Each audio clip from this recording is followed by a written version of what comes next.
from POLIMODA. Today we are going to talk about the 3D business model. The 3D business model tells us that today a business model of a brand cannot be flat and linear, like producing, advertising and selling.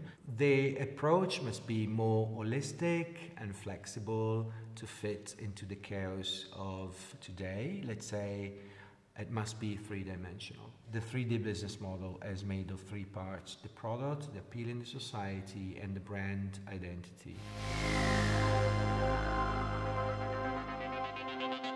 The first element of a business model to be considered is the product and the set of products, also known as merchandising. In order to create a product, you need a supply chain. Today's supply chain can be horizontal and vertical, it depends, but in both cases you need to define some steps to create the product, and this is part of the business model. The second element of a business model is the use and occasion, or let's say the occasion of use, which means the way you use that product and accordingly the appeal that the product has in the society. The reason to buy something can be conscious or subconscious.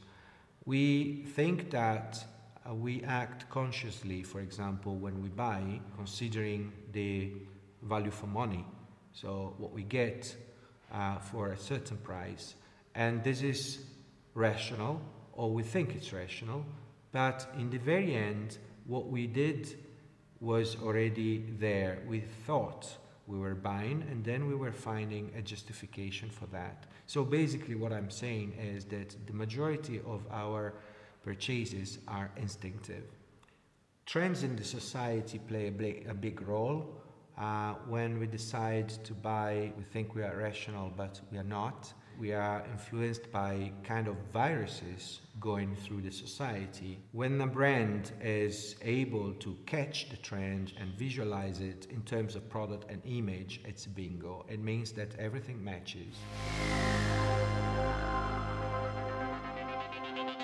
So we talked about the first element, the product, the second element, the use and occasion, or occasion of use, and the third element is the client. As a client, used to be in traditional marketing about distribution, so a target market and the way to reach it.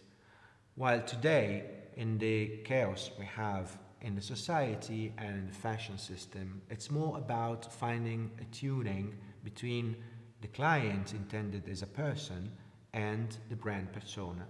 How does the client as a person and the brand persona match? Well, it's very easy, but also very subtle, because it works exactly like a couple. So they can be similar or complementary. Here it's all about humans.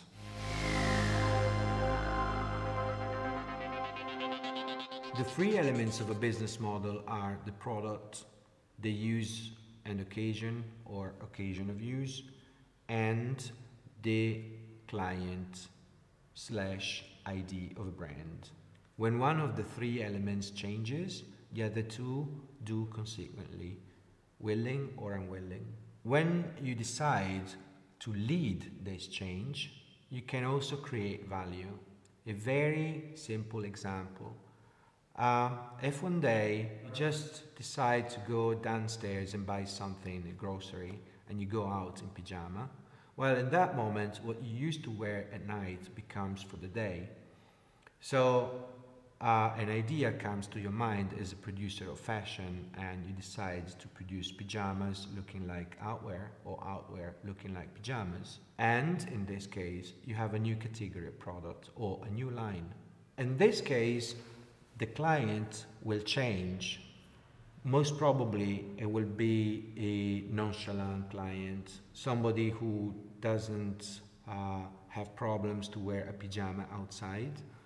And this happened simply because you changed the use of an item, and definitely if you decide to make it an outwear item, you need to change materials. So as you can see, the three elements of the business model just changed because one day you went down with your pyjama to buy something at the grocery.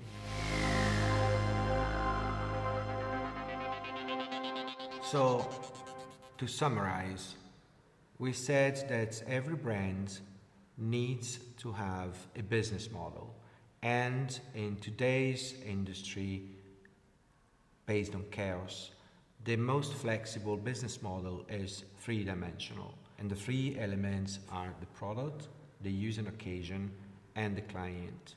When we talk about the client, we talk about a person. This is very important for branding because a person is made of experiences, is made of emotions, and lives in spaces and in different times, and this changes also the relations of the person. When we do branding and rebranding, we need to have and experience a kinetic way of thinking. So like in cinema, and see how these people live, what they do, what they feel. It's a bit more than marketing, it's a bit more than targeting, it's even a bit more than branding. It's about branding the subconscious.